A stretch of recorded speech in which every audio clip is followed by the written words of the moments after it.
going on? Hello. Last time we talked to Justin. During the Lucky Charms commercial. You don't want to talk a lot during the season? No, not really. Is that intentional or y'all just get busy? I mean, we're older. We don't really have much to talk about now. You know?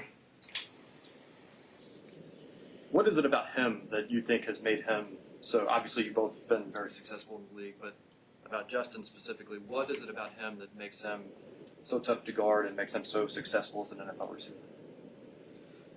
Just his routes in general. The way he gets open, you know, his body movements. Of course, we all see that when he runs routes. That's why he's one of the best. Go for it. How's the adjustment been working with Jake this week as QB1, taking all the first starter reps? It's pretty similar to Joe. I mean, we're really just getting used to the time with him, getting used to the speed with him, because we really haven't had that many reps in camp with him, so really just catching up on speed. How much of an adjustment is that? I mean, it's not really a lot to adjust with. Just him feeling the speed of his receivers. Really, that's all it is. From talking to guys inside the locker room, Jamar, even to Zach, there seems to be a lot of confidence in Jake that he can keep this thing going. Are you confident, and if so, why? Yeah, I think pretty much everybody in the locker room is pretty confident in Jake. Jake's shown what he could do. He's been here for the past couple of years, and you know he's been doing his job when he's been called on. He's won tough games for us in bad positions, so you know he's found his way to dig himself out the hole. Did you say anything to him before that last drive? Did anybody say anything to him on that last drive? I mean, yeah, I really just tell him be himself out there. You know what I'm saying? I'm gonna always push him to be himself, and he's gonna push me to be myself. Same way with T. You know, as long as I push everybody the same, you know. Was there anything specific after Mitch's touchdown on Sunday that you said to him? I saw you guys had a little conversation afterwards. Was it just like a, hey, welcome to the league sort of thing? Or no, I would just told him, you keep making plays, you're going to be somebody else's number one. You know what I'm saying? And that's a fact. You know, he keep making plays like that, he's going to be in the league for a long time. what were your thoughts on that? I mean, first catch, one-handed touchdown, just. I expect it from him. If I'm being completely honest, I seen it in camp. I seen what he could do in camp, and in camp, that's when he really starstruck me and by his routes, his hands, his releases. So I know he could do it all. What traits do you need to be a true number one? Say it again. What traits does a guy need to be a true number one in the league? I mean, as a receiver, you got to get open, of course. You got to catch the ball, of course. I really just want to say having a dog mentality. Not a lot of guys will have that. You got to be a playmaker, coming down to making contested catches when it's crunch time. You like making sure corners know you're a physical guy. Like if they try to press you, you never really shied away from any of that. Is that something that you enjoy, letting them know that it's going to be a long day in that regard? Majority of the time, corners already know I'm a physical player, so they try to change my style up and make me play finesse, which is not bad. It's something I can do, but they just try to change my game up and try to make me play without being as physical as I am. You take that as a compliment to a degree? I mean, yeah, they're trying to take away something that I'm good at. Is there any part of you that with Joe out now, you being the best player on the team on offense, have any feelings of needing to do anything more from a leadership standpoint? I mean, yes and no. I still want to be myself at the end of the day, still want to be my authentic self, but also want to speak up more because that was, I'm not going to say that was Joe's job, but that was more of his role, I want to say. Just being a leader, more of a vocal leader, really, like Zach told me at the beginning of the year. And now this is the moment where, I have to speak up a little bit and just let the guys know, we got to make sure we're on top of it today, Thursdays, Fridays, any day. I'm assuming Joe hasn't really been around this week, and maybe correct me if I'm wrong, but with his absence in here, how does that feel not having Joe around? I mean, it's definitely different. I mean, your star quarterback is not in the room every day. You know what I'm saying? Of course, it feels different, but it's a part of football, man. It's something that every team goes through. Unfortunately, not everybody going through what we're going through, but everybody go through the same thing. It's just about how you react to it and how you adjust to the situation. Jamar, is the Vikings defense that much different than it was in 23? What do you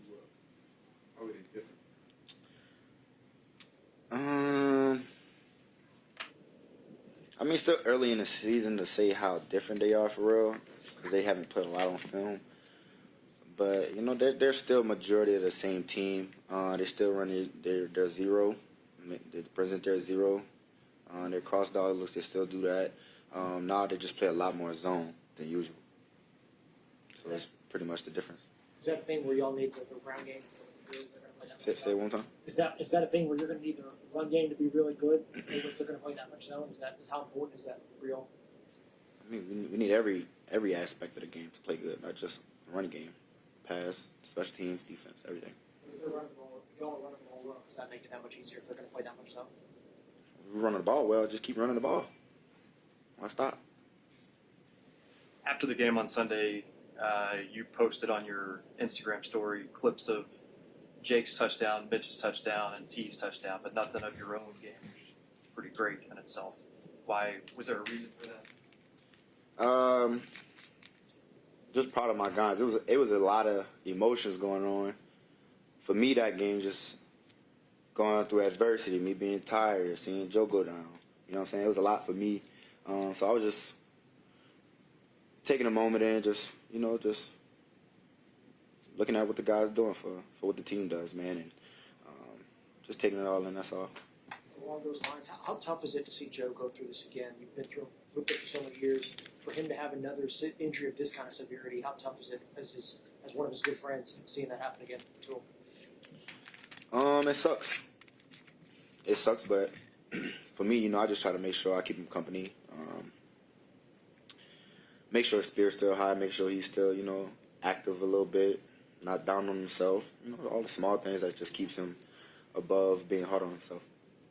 Are there any instances now with Jake being QB1 that you find yourself looking for, either advice or from other wide receivers who have been with him, for the last year, instead of them sort of coming to you just because they're more familiar with working with Jake? No. Or do you talk to Jake more?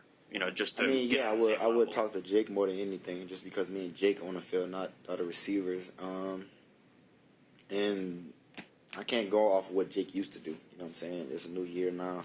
We all got better from last year, so we all expect different from each other. And the only way we can capitalize on stuff like that is being in a situation where it's different that we've never been in. There are going to be people, Jamar, now with Joe being out, that are going to write this team off and say you guys can't make the playoffs. Is that a mistake? It's an opinion. I mean, everybody has an opinion. We really don't care. It's outside noise. We got to worry about what's in our locker room, control what we can control, and that's how we're going to win games. I don't know how much of a chance you've had to speak to Joe, but are you able to say how he's doing, how he's handling all this? I haven't actually, no. Today I'm going to try to go to his house after, just go chill with him. But, yeah, I haven't. I mean, I talked to him right after the game, and we didn't even talk to each other. I walked up to him, we gave each other a look, and that was it. You know what I'm saying? Now I'm going to finally go talk to him. Does this feel different than maybe some of the other ones he's picked up over the years? What do you mean? Like, just based on just asking, does this injury maybe feel a little bit different compared to the other ones he's had, the knee, the wrist, kind of the vibes from it? Do you get a different sense? Is it just another thing he's got to deal with, or does it feel a little different to you? If anyone has an injury, I think it's just an injury. I think I don't really know how to answer that question. I feel like it's another injury I'm dealing with, he's dealing with, the team's dealing with. It's just something we got to go through. In 2023, we saw him on the sideline with the earphone and in street clothes helping Jake out. But during the week, what kind of things did he do to stay involved to help you, or was he pretty much just shadowing Jake and helping him along? Can't answer that because I don't really know fully. But around that time, he was just always being, extra on the receivers, just making sure, we locked in and stuff like that. But with Jake, I can't really say. I'm pretty sure he was probably helping him, just give him tips and stuff. He came back from the knee injury, and you all go to the Super Bowl. He came back from the wrist injury, and both you and him both had a great season. What is it about Joe that allows him to come back from that type of adversity as strong as he has in the past? I just think his mindset is really just really strong, of overcoming everything he's been through and stuff that he will go through. I just think he has a strong mindset of just You know, not letting him get on himself about everything. I think the fact that he wants to be great at everything he does is why he's so good in sports, not just in sports, just off the field also. So, you know, he has a great mindset and great head on his shoulders. People look at the stat sheet from week 1 and week 2 and see just like how many more catches and targets you had in week 2. Is that just a game plan deal where, you know, with obviously with Denzel being also really good too, or why was it so much more volume for you in week 2 than it was week 1? Good question. I would say good. Yep. Good. Censored some bad language. Really, I would say just different schemes of the plays, different pressures team brings. You know, different coverages they play also makes a point in that. You know, Cleveland was more of a man team, bring pressure. Jacksonville was more like bring pressure, play zone. You know what I'm saying? So it was a little different on just the back end on how they're going to play us and really just the holes in the defense we can find. How much do you enjoy like, watching, breaking down defenses, studying other teams? How much do you enjoy doing that as you get ready for a game? Well, I only get excited if I really see something that really like bites my eye. I'm not telling you what it is, but that's the only time I really get excited when I'm watching film. Majority of the time, I'm just trying to find like little techniques I could just pick up, something small that the defense does. Passing another milestone, something, 400 catches, 14 catch thing, was also a record. Does it matter? Does it matter to get the connection with some of these guys? It matters only because we got the win, yeah. So I'm happy. If we didn't win, I wouldn't care. But as long as we got the W with it, then it's pretty cool to hear it. You know? 16 targets is a really big number. Is there a number that is ever too much? I mean, that's kind of a dumb question. Hell as no. a receiver. I'm going to say, of course not. But you talked about you retired. You know, you were gassed. I was. But so is there a point where it becomes like, man? Yeah and no. If I'm being completely honest, it's yes and no. It depends how tired you are. And it also depends on, like, I got a good bond with Zach on, if it's going to be one of those type of games. And if it is, then I could talk to him on how I want to go about it on the field and how many plays. But overall, I mean, no, I would want as many targets as possible. Jamar, you said that next, really the only thing that you want now is to win a Super Bowl. Knowing how much of that, a big part of that, Joe, is for you guys to be the offense that you want to be and be the team that you want to be. There's a lot of conversation right now about the Bengals' style of play and how Joe's playing and the offense is structured. Like, has it led to too many hits on him? And is this style of play for both offense and Joe sustainable for him long term? Do you have any thoughts on that right now, or do you think that'd be something maybe you'd evaluate at the end of the year?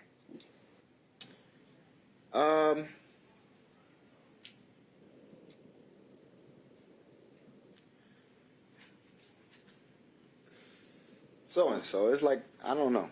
You know what I'm saying? Because that's something out of my control. But then again, it's like I don't really know what's going on back there. Also, you know what I'm saying? Like I don't know the protections that they're doing. I don't know what's going on because my head is turned. And my only job is to be prepared for Joe alerting me off a hot blitz, a hot zone, or just getting man coverage. So like that question is something for like upstairs of Zach. I feel like. I guess we didn't ask you what happened on you had the one-on-one on that side. You said it was a pick aside. How do you feel like that route went for you? What play? Joe's play where he got sacked, he got hurt. Play he got hurt on, yeah. I don't even remember. I just remember walking back to the huddle and somebody telling him to sit down on that play. That's the last thing I vividly remember on that play. What did you think when you heard that and saw that? I just was like, who he talking to? And I looked back and I seen Joe sitting down, so I didn't really know what was going on. Are you allowed to Grady in Minnesota in Justin's house? mean, if he doesn't want me to, I want to do it. I mean, if he doesn't want me to do it, then I'm going to do it now purposely. Yeah. Yeah, okay. I wanna piss him off, You though. can guarantee that you would, if you get in, you're going to do it. Hell yeah. Yeah. Yeah. Sure, you have to have. I mean, you got to kind of be fired up for this. He's on the other side of the ball. Who knows what I'll do when I get in the end zone? Maybe I might get a fine this week. Who knows? I mean, but you must be. I mean, to go up against this guy. I mean, you guys are the two best receivers in the league. If you look at it for the last 5 years, I mean, and your friends. I mean, so you must get entirely jacked up. No, I mean, if we were checking each other, we'd always be in the end zone a lot. But since we played the same side of the ball, it's a little difficult. But I mean, we're gonna talk a little trash after, but during the game, we won't say nothing to each other.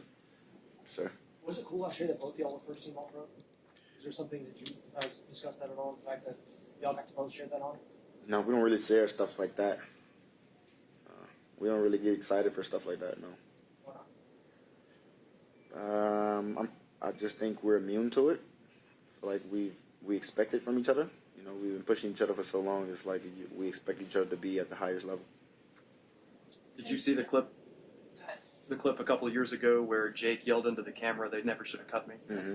What'd you think of that? What is it like, knowing the quarterback plays with that kind of fire? Confidence, a lot of confidence on the shoulders. I love it. I mean, that's what you want in a quarterback. That's what you want as a receiver. So he loves opportunities. I love him too. All right, thanks, Jamar. Cool. How long was that? 17 minutes. Jesus Christ. Well, when Joe's out Jeez. now, we got more questions for you.